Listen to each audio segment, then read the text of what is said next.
Hallelujah. स्वागत है आप सबका मेरी भविष्यवाणियों की पुस्तक में। तो आइए हम आज के पवित्र वचन को पढ़ेंगे जो कि परमेश्वर के दास प्रेरित अंकुर यूसुफ नरूला जी के द्वारा लिखा गया है। शरीर के कामों का प्रकटीकरण। जैसा कि गलातियों की पुस्तक अध्याय 5 उसकी 16 आयत में लिखा है, पर मैं कहता हूँ आत्मा के अनुसार चलो तो तुम शरीर की लालसा किसी रीति से पूरी ना करोगे। मेरे प्रियो, बाइबल में परमेश्वर ने कहा, मैं तुम्हें सब हथियार देता हूँ ताकि तुम बुरे दिनों का सामना कर सको और सब कुछ पूरा करके स्थिर रह सको। अब आपको ये बात समझनी है कि परमेश्वर ने मुझे बुरे दिनों का सामना करने के लिए हथियार दिए हैं। इसका मतलब सब दिन एक जैसे नहीं है। मैं आपको ये बात बार बार इसलिए कहता हूँ क्योंकि शैतान आपके मन में हर समय लड़ाई करता है और उसकी लड़ाई एक झूठ से शुरू होती है। मेरे प्रियो, मैं आपको बताना चाहता हूँ कि शैतान एक तकदीर को नष्ट करने वाला है, आपकी डेस्टिनी को नष्ट करने वाला है। कि परमेश्वर ने एक भाई को चुना, एक बहन को चुना किसी बड़े कार्य के लिए, और शैतान का काम है उसकी बुलाहट को नष्ट करना। कारण परमेश्वर नहीं है, लोग नहीं है, बल्कि उसके पाप, कमियां और गलत निर्णय हैं। मेरे प्रियो, क्या आप जानते हैं अब्राहम अपने जीवन में बेटे की आशीष को नहीं ले सका, और ऐसा ही इसहाक के जीवन में भी हुआ। यानी अच्छे लोग भी शैतान के शिकार हो जाते हैं अगर वो अधिक सावधानी से ना चलें।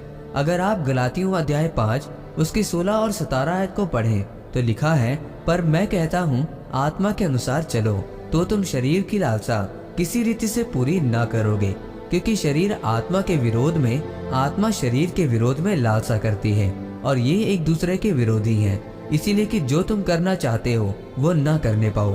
क्योंकि शरीर के काम तो प्रकट हैं, अर्थात व्यभिचार, अनैतिक और लैंगिक व्यवहार जो शादी के बाहर हो, गंदे काम, लैंगिक पाप, बुरे काम, मन की इच्छाएं और विचार, लुचपन, अपनी कामुकता, अपनी काम इच्छा, उसकी इच्छा पूर्ति के लिए बेशर्म हो जाना, मूर्ति पूजा, भूतों, व्यक्तियों, खुदी हुई मूर्तों की पूजा करना, किसी भी व्यक्ति को वचन के बराबर या उसे उससे ऊंचा स्थान देना, टोना, काला जादू, पिशाचों के खिलाफ बोलना, झगड़ा, एक दूसरे से अपने आप को श्रेष्ठ ठहराना, ईर्ष्या, एक दूसरे की सफलता से जलन रखना, क्रोध, विस्फोटक गुस्सा, मार कुटाई करना, लोगों को मारना और कूटना, विरोध, स्वार्थ रूप अभिलाषा, स्ट्राइफ, ग्रीक मीनिंग एरिथीरिया, सत्ता या प्रभाव की खोज में रहना, फूट, मतभेद वाली चीजों को पैदा करना, बातों को करना जो वचन के अनुसार नहीं है, विधर्म, कलीसिया में स्वार्थी लोगों का एक गुट जो विभाजन चाहता हो, जिसमें कलीसिया की एकता नष्ट हो, डाह,